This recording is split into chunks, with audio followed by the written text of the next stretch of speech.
we have more control over the outcomes in our life, and it doesn't have to be just happen chance. And we can make it happen. Whether we're talking about $1 million, whether we're talking about a particular house you want to live in, a particular business you want to create, whatever it is you desire, you can make it happen. And so we're going to talk about that today, belief. It's really all about what you believe. And see, we have belief and we have knowing. We have it confused. I think the religions have really confused us, because you got people out there that are fighting to the death based on their religion, right? But they call themselves believers. I don't care whether it's Islam, whether it's Judaism, whether it's Hinduism or Christianity or whatever. Nobody knows, but everybody believes. But they really don't believe. That's why nothing is really happening. So then we make statements, we make demands, we make proclamations based on what we think we believe, what we think we know. First, we don't know the difference. And we'll argue it, we'll fight to the death, okay? And we see that actually literally happening in the Middle East right now, fighting to the death, based on what folks have chosen to believe and they think they know, okay? And nobody is really getting what they want. It's total chaos, total confusion, okay?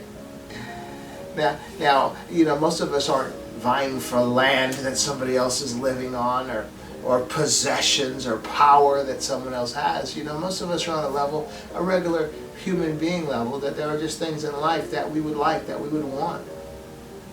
And we've given up, and I'm suggesting today, don't give up. But we do have to delineate the difference between what we believe and what we know.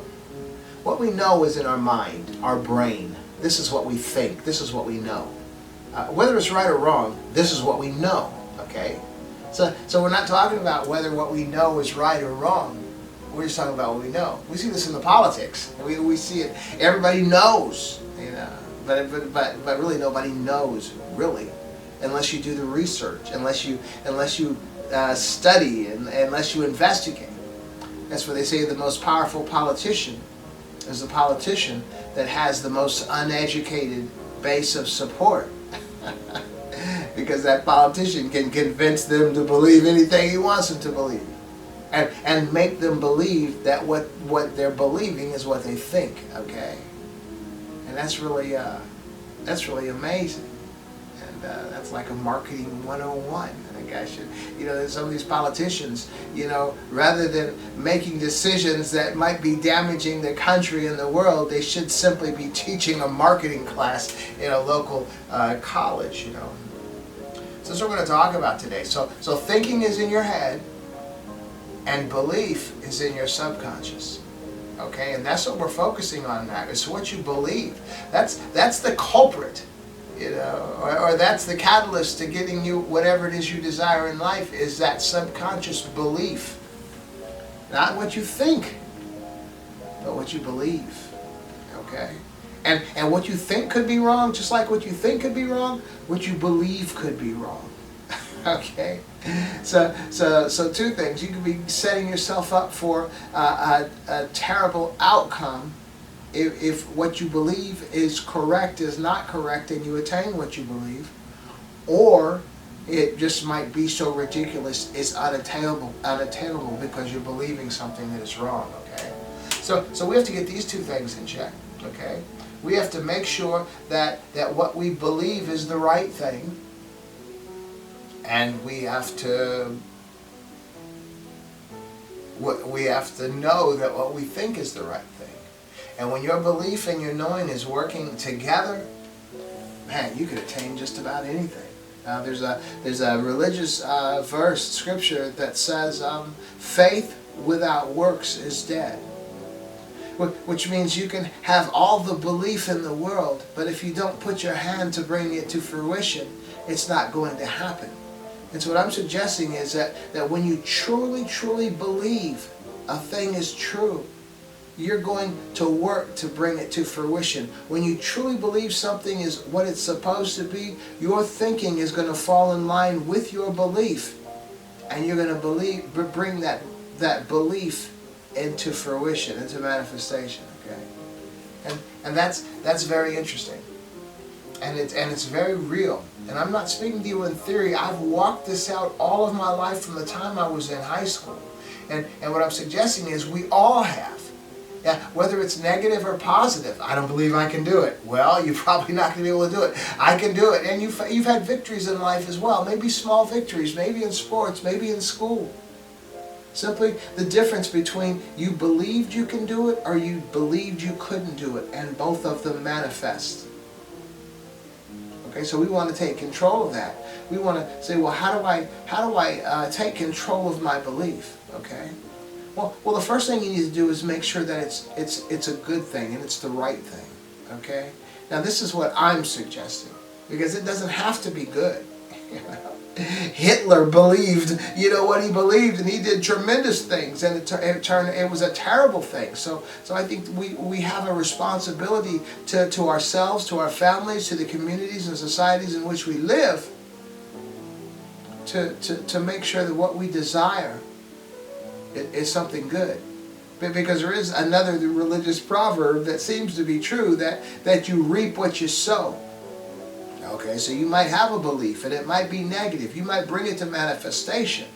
But if it's something that's negative, it's something that's not good, there is going to be a reaping. So as belief-ridden as Adolf Hitler may have been to accomplish his goals, and he made them happen, they were evil.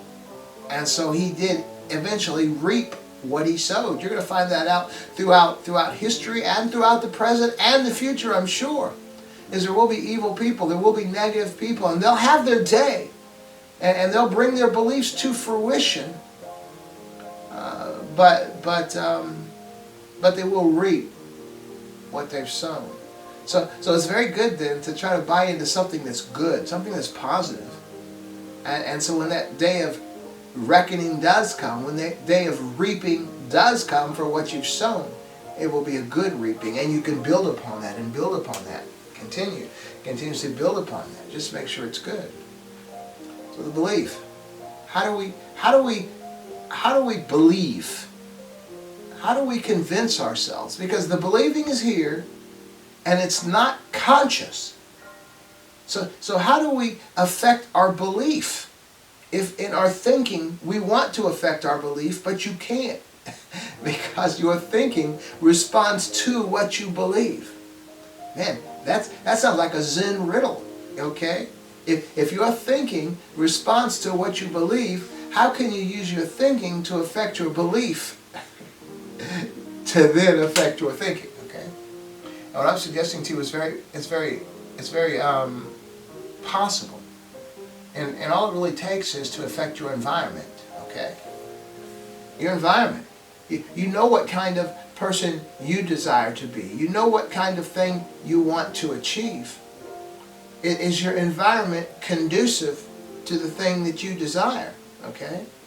Now if I want to be a college student, and I want to attain a law degree, which is going to be very intense study, right? It's going to be like 6 years, possibly 7 years of study for that law degree. Well, that outcome is not conducive to a party lifestyle, okay? That outcome isn't conducive to constant weed smoking or partying or going out every night.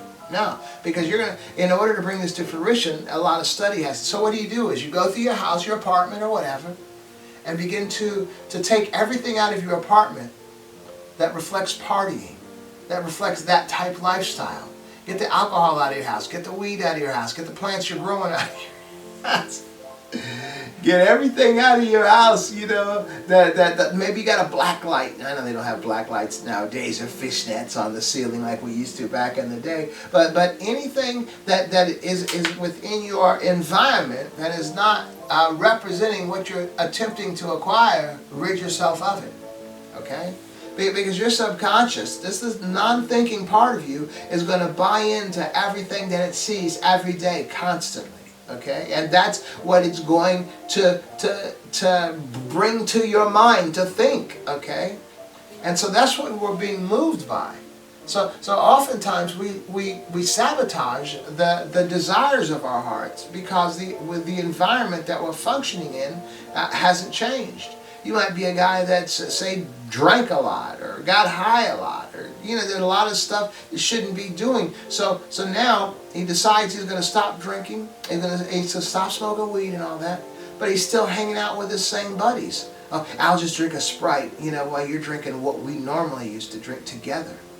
I'll just chill out here while you're getting your buzz. I'm in the same club, the same environment. So you're, although thinking wise, I want to do things differently in life, your subconscious is buying into your environment, buying into your friends. Nothing has really changed. Now you're not actually partaking in some of the things you are partaking in, but subconsciously you believe that this is the environment that you are part of, and this environment is not conducive to that law degree. Okay, so you got to change your environment.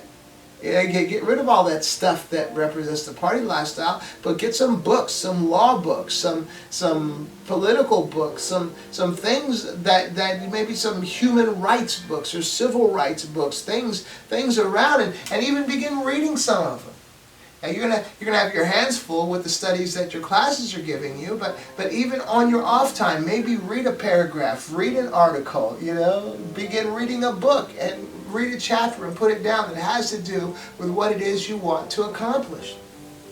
So this right now is affecting your subconscious. You're just thinking. That's what we're thinking. We're changing our environment. So begin participating in things that are conducive to the outcome that you desire. And your subconscious will be affected, and this is what you'll believe. Very important. And before long, and you'll be doing the things necessary to bring it to fruition, like going out and buying some of those books, putting them around the house, reading other articles, reading things, looking at things online that are pertinent to what it is that you want to achieve. Man, and I'm guilty of this too, we spend a lot of time on social media looking at stuff that means, that doesn't mean much. I do the same thing. But what I'm suggesting is, so we may not be able to totally change that, but at least find some other things that are related to what it is you're trying to accomplish. And when you get stuck on TikTok or stuck on Instagram, look at these little short videos over and over, the videos that are pertinent to what it is that you're trying to accomplish. So what you're doing is you're changing your environment, and you're affecting your subconscious, because your subconscious is just in the midst and just processing everything before it. And this is what you begin to envision yourself as being. Another way is your screen shot, or whatever that is. The screen when your phone rests. That picture that you have on your phone. Have it reflect something that is pertinent to what it is you're trying to accomplish. That way, every day you pick up your phone, you're looking at that without even consciously realizing it. Your subconscious is seeing it. You're not. That's just your phone. You're picking it up. So every time you pick up your phone and the screen comes on, all you're seeing is that thing that supports, that is conducive to the outcome that you're looking for. So that's part of your environment as well. Everything is. So you can consciously be intentional about creating an environment that reflects what it is you're trying to accomplish, and your subconscious will buy into it. And the buying into it is eventually, it's like you just going home every day, not even thinking about how you've changed your apartment, but your subconscious is, this is who I am every time you walk in here. And it works like that. And it works like that pretty much in every aspect of life. It's what you believe. The whole visualization thing, I think from maybe the 80s and the 90s, it's a real thing. All visualization was simply affecting your environment. So you get up every morning and look at this picture that represents what it is you're trying to accomplish. Every night when you go to bed, look at this picture of this thing that you're trying to accomplish, and just make that part of your natural response. To the point where you're not even really thinking about it. Of course you are, but your subconscious is buying into it. You're constantly doing it, It just becomes so natural. your subconscious is bought into it. So if you've changed the environment in which you're living, you've changed your screen, on your telephone, you're also looking at an image of something that represents what it is you're trying to accomplish when you get up in the morning, when you go to bed at night. Your subconscious is bought into it, and will begin to affect your thinking, and your thinking will begin working overtime to make sure this subconscious vision of yourself, of your reality, of your desires comes to fruition. You're going to do what it takes, okay? And so those are the works. Faith without works is dead. And so you look at me, some of y'all have seen me over the years. I've been on the air now like 21 years. And I got this beard going on. What's the beard about? Well, let me take you back.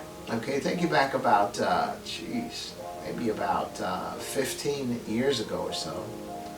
My daughter was in the 2nd grade. Now, she had been practicing karate from kindergarten, and 2nd grade popped along, and she wanted to stop karate and run track. The problem was she had to run a mile in order to be on the track team, and she couldn't run a mile. And she came to me with that problem. This is what Dad's... Man, this is why it's so important for you to get this. Because what I'm sharing with you right now is what needs to be imparted into your child, okay? So I said, okay, this is what we're going to do. We're going to go to the Y. I got a membership at the Y. We're going to go to the Y every day to their track. 8.5 laps is 1 mile. So every day, we're going to do 8.5 laps. We're going to start the walking. And we're going to start, walking a little faster. Eventually we're going to be like jogging some, and then walking some, and then jogging some, walking some, running some, jogging some, run. And eventually we're going to be able to run that mile together. But guess what? I'm not going to shave until we run that mile together. And so within a couple of months, we were running that mile together. So what did I do? What I did was I imparted this belief into my daughter. The belief wasn't so much, am I going to be able to run a mile one day? No. The belief was, Daddy's not going to shave until we run that mile. So the question wasn't about whether we're going to be able to run that mile. The question was, when is Daddy going to shave? And so then in her subconscious, she believed that she's going to run this mile. Her only question was, when I do, when is Daddy going to shave? So when's it going to be? So the question was, when am I going to be able to run the mile? The question wasn't, am I going to be able to run the mile, you see? And I've done this throughout my life, with the beard especially. And I'm doing it right now for something else, which I will not divulge until later, okay? But it really works. And this holds for just about anything, everything. Now, it's very difficult to begin manipulating people like this. I don't expect you to go get a picture of Shakira and look at it every day and expect one day she's going to be knocking at your door. But I mean reasonable things, things within your reach, really things that aren't manipulative to other people, things that you just simply want to accomplish in your life. I mean, like this thing with my daughter. Let me tell you how important it is. Because I didn't share with her why we were doing this, what I just shared with you right now. Because I didn't want anything blocking or even, standing in the way of this happening, like logic or reasoning, or this is what I'm doing, not, especially at her age. But what she has done is she has figured this out herself. She's gone through the play after track. She was playing soccer, basketball, then back to soccer, basketball again, and she ended her high school years, about the last 4 years, playing lacrosse, and she got to be very good at it. But she recognized all she had to do was see herself as that, and she became that. And now she's in college. She's a junior in college. Well, she's getting ready to be a senior in a couple of weeks. And she just ran recently a half marathon. Now, I've never done anything like that before. And it's very interesting. She's been running these 5Ks. She just runs 5Ks constantly, all the time, when they pop up. And what she has on her wall, she went out and bought this little framework with these little hooks on here, and she has all those little 5K awards. They give them a little medal for becoming like the first 100 or whatever. Well, she has, you know, about 8, 9, or 10 of them on her wall. She hangs them up there. She was intentional. She went out on Amazon and ordered the actual rack that attaches to your wall that you hang all of your medals on. So what is that doing to her? Every time she walks into her apartment, she visualizes it. She knows she's a runner. She doesn't even have to think about it. Her subconscious sees it. Your subconscious doesn't miss a thing. So every time she walks in the house, she's a runner. She's a runner. She's a runner. She's a 5K runner all the time, no matter what. Man. And so she came to me one day, and this was about a year ago or so, when she was here visiting from college. And she said, Dad, I'm going to run a half marathon. And I'm like, in my mind, I'm like, geez, really? Are you sure? This is what I'm thinking, but you know, I'm not saying that. And she was determined. And so she had all planned out what she had to do. You know, and she's on vacation now. She's on break from college, and she's going to run the half marathon at college, but now she's home on break. Now, most of the time when you're home on break, when you're on vacation, what are you doing? You're just chilling, you're having fun, calling your friends from high school, hanging out, doing all that stuff, right? Now, she had this plan set up, her workout schedule. And I'll tell you, there was snow. It was like snow. It had been snowing, there was puddles, and she was out there running at night. Now, she started this one particular night. She was started about 6 o'clock or maybe 5 o'clock, and it looked nice and bright outside. I think she wanted to run 8 miles, and she just wanted to run in our neighborhood. So she just left the house, and she is running all night. It seemed to me like all night. Finally, she calls me. I think it was about 8 o'clock or something. I don't know what time it was, something like that. And it was dark outside. She said, Dad, will you come out here and follow me in the car so nobody kidnaps me? So I went out and followed her, and I got a little video of that too. So I'm just following her. I'm like 20 feet behind her or more, and she's just steady running. She ran that 8 miles that night. So remember the faith without works? So she built up this belief over a couple of years that she's a runner. She's a 5K runner. Every time she walks in her house, she sees the evidence of it. Then she was determined she's going to run this half marathon. And when she first started mentioning it, I'm like, you know, I don't know. But she just did what she needed to do, and she's out there practicing, eating healthy, running. And not only that, now I have a friend, she's a Facebook friend, and I used to work with her, and she runs marathons all the time. And so I got with her and asked her, you know, what's the best kind of shoes? So she sent me to the right shoe store and got the right kind of running shoe. It's like, so faith without works. The works was there, but what happened? She changed her environment. My daughter changed her environment and believed that she was a runner. Faith without, and she was running every 5K that popped up. She was running it.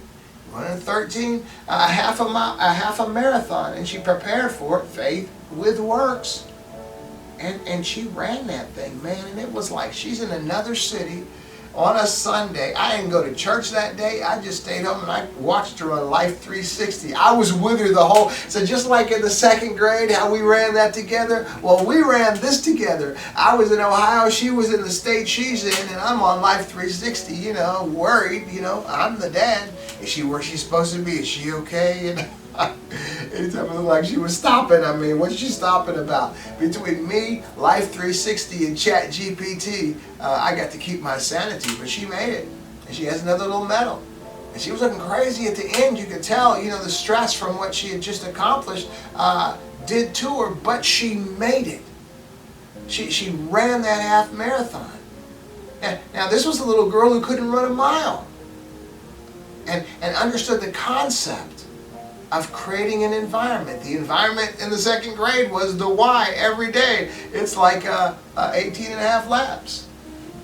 Now as a parent, we need to recognize, you know, I know it's a pretty popular, I guess, parenting technique nowadays to let your child determine whatever they are, wherever they want to be, and however they want to do it and everything. But I think that's relinquishing the role of a parent. Because let me tell you something, my daughter wanted to be on that track team, and she was excited about running that mile, at the Y. at first. But you got to understand, this is a second grader. And this is 18 and a half laps at the Y. Man, we were about, I guess, 2 months into it, and she didn't want to do it anymore. She wanted to quit. I don't want to do it anymore. No, I want to quit. No. See, this is where the parent comes in. We know what's best for our children. We know their personalities, we know their desires, and we know through life as adults now how easy it is to be doing something that you know you want to do or you know you should do, and then you give up. And so I wasn't going to let my daughter give up. I said, no, we're not going to stop. And she was crying, man. And I'm like, this is just one day I'm talking about.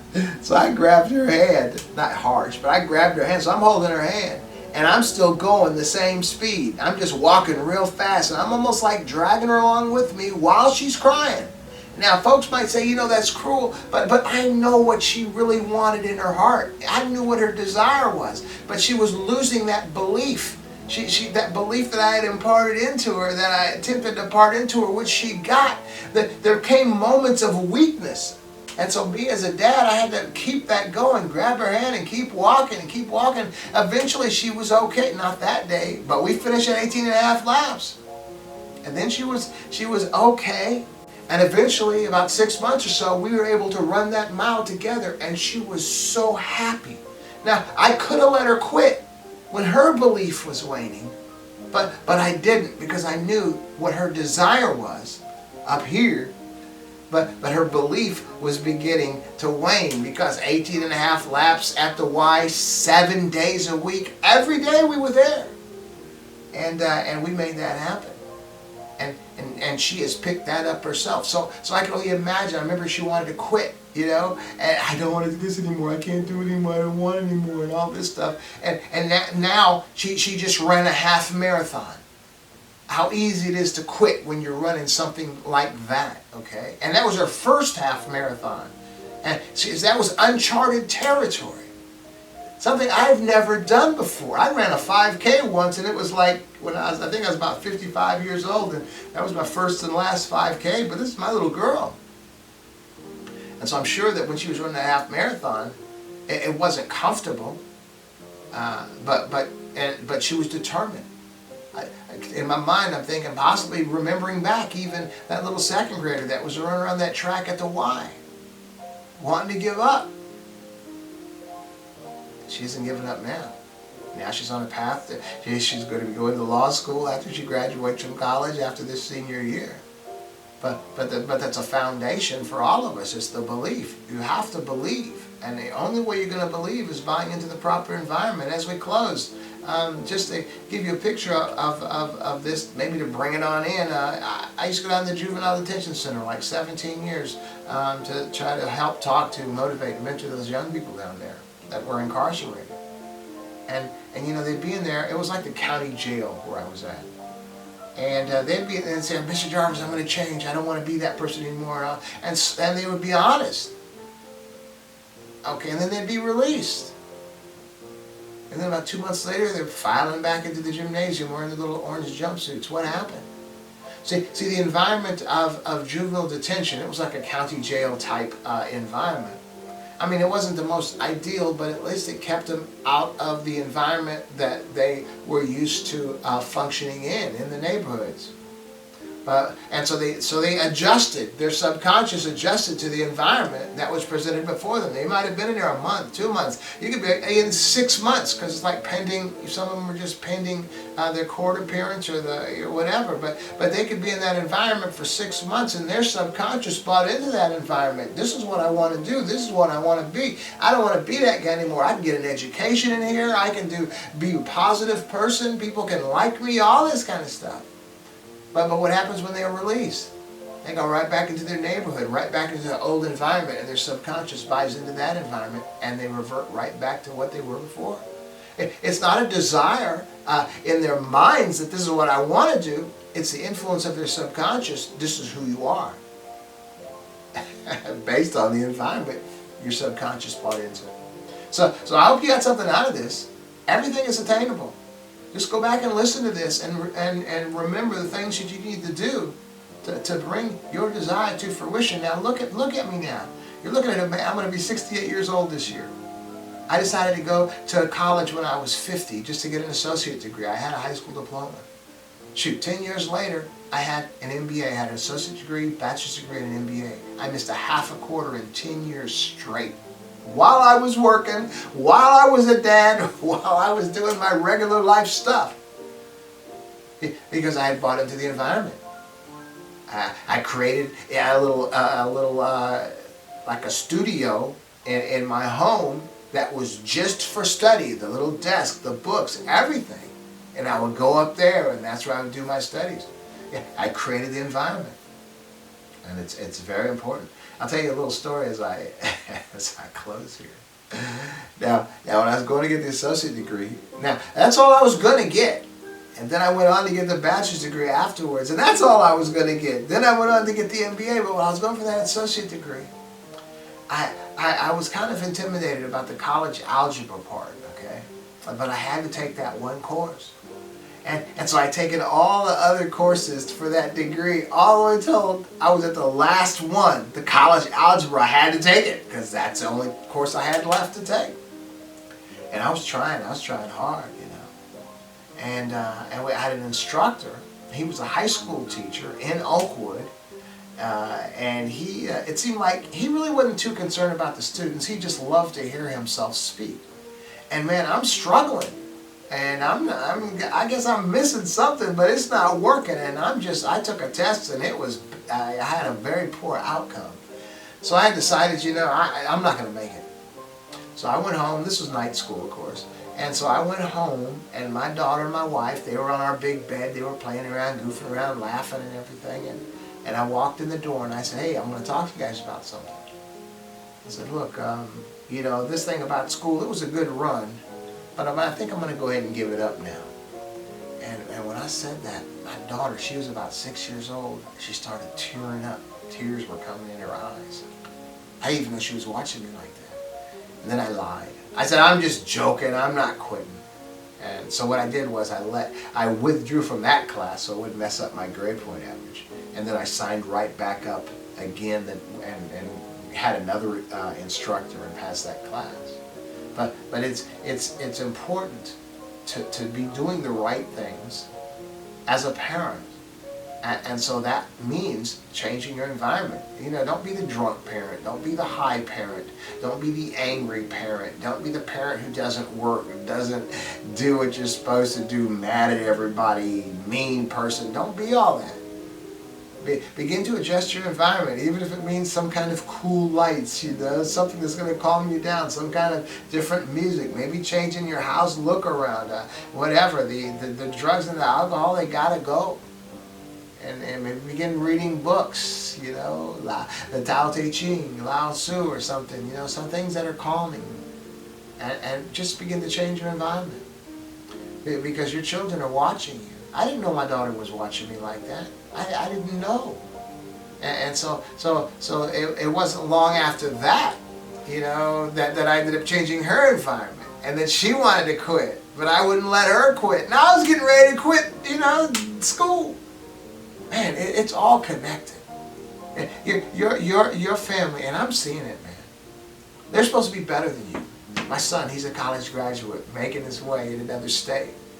See, I went to night school when I was 50, but he went to college right after high school, the way it's supposed to be. I went to boot camp right after high school.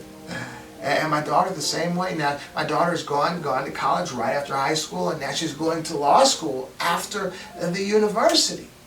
So the children are better than you. And I always see an image of, you know, your children are like standing on your shoulders, you know. And however high you go, that's the advantage that they have in what they're attempting to attain.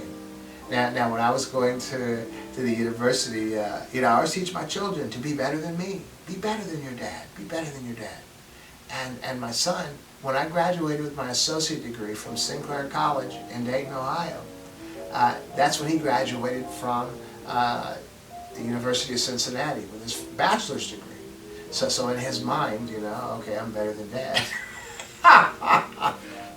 I understand that. But my daughter now I have an MBA. And now she's on her way to law school when she graduates from the university. However high you go up, Your children are on your shoulders and they're going to go higher than you. Pass this on to your children.